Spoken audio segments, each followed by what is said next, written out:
Bonjour tout le monde, bienvenue dans la zone vente authentique. Cette semaine, la vente, c'est émotif et non logique. Mon nom est Éric Guitard, puis on passe ça maintenant. La zone vente authentique est pour les leaders en vente qui désirent obtenir du résultat concret et tangible dans leur équipe de vente ainsi que laisser une vraie marque dans notre société. La zone vente authentique, c'est pour toi. Let's go!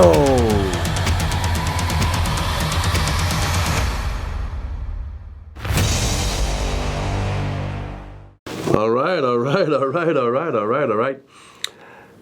La vente, c'est émotif et non logique. Partons d'un point de vue biologique. OK? Moi, ceux qui se disent, probablement que vous ne le savez pas, là, mais les gens qui me connaissent bien le savent, parce que moi, j'ai étudié en sciences d'abord et avant tout. J'ai été enseignant de chimie, physique, biologie pendant 14 ans au secondaire. J'adore aller chercher des bases biologiques, scientifiques à ce que j'avance. Quand on étudie le cerveau, on se rend compte que la portion du cerveau qui prend des décisions, c'est la même portion du cerveau qui gère les émotions. On se rend compte que c'est pas la même portion du cerveau qui s'occupe du langage et qui s'occupe du raisonnement logique. C'est deux portions différentes. Donc, une portion plus ancienne dans le cerveau, dans le cervelet qui s'occupe des décisions, des émotions, donc c'est plus primitif. Puis une portion plus évoluée dans notre cerveau, qui est plus récente dans le développement, dans l'évolution, qui a du langage et du raisonnement logique. Mais, à la base, une décision est toujours émotive. Puis ça, là, je suis prêt à astiner n'importe qui. Mettons, là, même mes traits cartésiens, mes très ingénieurs qui vont y aller de points techniques. La différence entre deux solutions aux points techniques semblables, ça va être quoi? La personne qui nous l'a présenté. Ça va toujours être l'être humain qui a servi à faire le contact entre ton problème et ta solution, qui va t'influencer le plus dans ta décision. Donc, c'est vraiment une question de feeling. OK? C'est un feeling. Ça n'a rien à voir avec la logique. C'est un feeling. Donc, une décision va se prendre d'un point de vue émotif. Puis après, le client va chercher à se justifier de façon logique. Il va décider sur un coup d'émotion, puis après ça, il va dire « Ouais, ben là, j'ai bien fait parce que j'ai telle affaire, tel cadeau, tel... » Puis là, il va se mettre à justifier sa décision logiquement, mais la décision elle-même a été... elle a carrément été émotive. Fait que si ça arrive des fois, je dis ça en riant parce que ça m'arrivait tout le temps avant d'apprendre ça. Si ça arrive des fois, que ton client te dit « Je vais y penser ». Ben, sais-tu quoi? Ce client-là, dans le fond, ce qu'il te dit, c'est « Je te fais pas encore assez confiance maintenant pour prendre ma décision maintenant.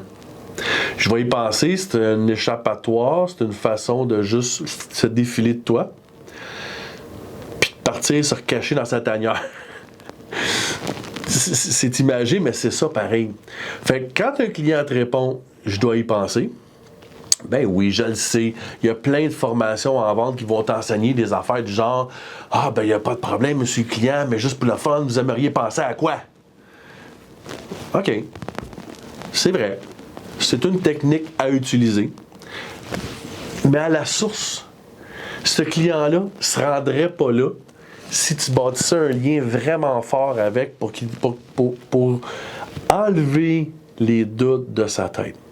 Puis dans les stratégies et techniques que j'enseigne, la beauté de la technique que j'enseigne, la façon dont je l'enseigne, c'est que sans t'en rendre compte, tu vas justement enlever tous les doutes dans la tête du client pour pas te rendre jusque-là. Mais quand ça se rend là, oui, c'est vrai, je suis d'accord. Première des choses, tu vas dans le même sens que le client, vous avez raison, c'est correct, il n'y a pas de problème, je vais respecter ça, mais juste pour le fun. Puis là, tu cherches à reprendre le contrôle de la discussion. Mais en fait, tu n'aurais jamais dû perdre le contrôle de la discussion. C'est ça que j'essaie de dire, c'est qu'au départ, si tu as bâti un bon lien, puis tu as fait... Là, je ne peux pas m'embarquer dans les détails de la méthode que j'enseigne, mais grosso modo, j'enseigne à qualifier de façon à ce que ça n'arrive pas à la fin. En tout cas, le moins souvent possible. Encore une fois, est-ce que le processus de vente parfait existe? Ben non. Absolument pas. Il va toujours avoir des balles courbes, des situations du champ gauche, des personnes plus particulières. Je suis 100% d'accord. Mais moi, je suis un gars de statistique. Moi, je suis un gars de baseball. Puis je suis un gars de hockey. Puis moi, j'aime toujours faire le jeu qui me donne le plus de chances de gagner. Même s'il n'y a aucun jeu qui est 100% du temps. Je vais toujours jouer statistique. Puis je vais mettre les chances de mon bord. Fait que, mettre les gens à ton bord, ça veut dire créer un lien tellement solide que le moins souvent possible, on va entendre un « je vais y penser ». Fait que comment qu'on fait ça? Comment on peut tisser un lien rapidement avec un client, surtout sachant très bien que la population en général ne fait pas confiance aux vendeurs? Hein? C'est important ce bout-là.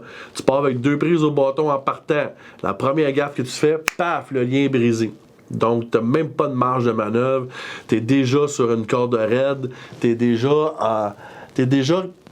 presque retiré au bâton parce qu'en rentrant dans le magasin, en s'assoyant dans le bureau de ton client, lui, il a déjà une méfiance naturelle. En tant que Québécois, c'est ça qu'on nous inculque dans nos croyances. Donc, la question est comment on fait pour bâtir un lien de confiance solide avec quelqu'un qu'on ne connaît pas. Puis encore une fois, là, la beauté de la chose, c'est qu'un des plus vieux livres du développement personnel de Dale Carnegie qui s'appelle Comment se faire des amis et influencer les autres, c'est un des plus vieux livres des années 30. Okay? Ça a été écrit dans les années 30. 1930 pour les plus jeunes. Ça fait presque 100 ans de ça. Dale Carnegie, dans son livre, lui avait interviewé comme 500 millionnaires de l'époque, puis aller chercher qu'est-ce qui faisait différent. Puis ce qui faisait différent, ces millionnaires-là, c'était leur capacité à tisser des liens forts avec les gens et les influencer. Puis la conclusion numéro 1 de Dale Carnegie était, si tu veux créer un lien fort, si tu veux influencer les gens doivent avoir le feeling. C'est beau, hein? C'est un feeling. Ils doivent avoir le feeling que tu es là pour eux. S'ils ressentent en dedans d'eux que tu es là pour sincèrement les aider, eux, ils vont te faire de plus en plus confiance. Puis s'ils ressentent dans le processus que tu es là pour ta poche, tout se brise d'une shot. Bang! Fait que, comme je t'ai dit, on parle de 2 prises au bâton. Ça prend pas. Il y a des mines partout dans la discussion. Il y a plein de places qu'on peut se planter. Il s'agit de dire la mauvaise chose au mauvais moment, avec le mauvais ton de voix, puis boum! On vient d'avoir notre 3e prise, puis on est déjà mort. Fait que c'est important. C'est la base de la vente, la base de la relation humaine, la base de la communication, la base de l'influence, du leadership. Les gens doivent avoir le feeling de se ressentir à l'intérieur d'eux que tu es là pour eux. Si tu réussis à faire ça, tu viens d'augmenter considérablement ta chance de faire ta vente, de conclure ta vente. Je vais terminer en te donnant, dans le fond, le truc. La pépite d'or. La voilà. Comment qu'on fait pour créer ce sentiment-là, donc ce feeling-là dans le cœur de ton client? La réponse est simple. En posant des bonnes questions ouvertes et en écoutant sincèrement, en s'intéressant sincèrement à ce que ton client te raconte. Ce que j'appelle de l'écoute intéressée. D'ailleurs, ce sera le sujet de notre prochain épisode, l'écoute intéressée. Donc, comme à chaque semaine, je lance une invitation. Tes vendeurs, t'aimerais avoir un diagnostic de ton processus de vente. Fais juste cliquer sur le lien en bas, le Calendly, ou juste scanner code QR. Puis tu vas, on prend rendez-vous ensemble, on va regarder ensemble ce qu'on peut faire. Puis, ben, ça pourrait être le fun de venir sur le podcast pour faire ce diagnostic-là live, en podcast.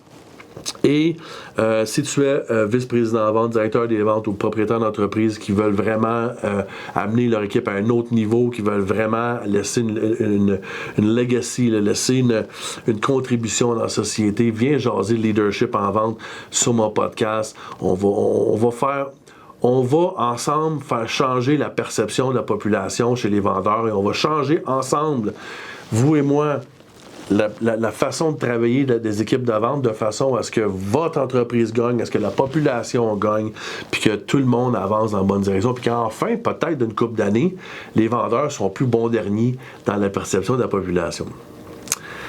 Mon nom est Éric Guittard, puis on se revoit au prochain épisode. Salut! Si le contenu de ce podcast t'a interpellé, si le contenu t'a intéressé ou si tu crois que le contenu pourrait intéresser ou interpeller quelqu'un que tu aimes, s'il vous plaît, partage ce podcast.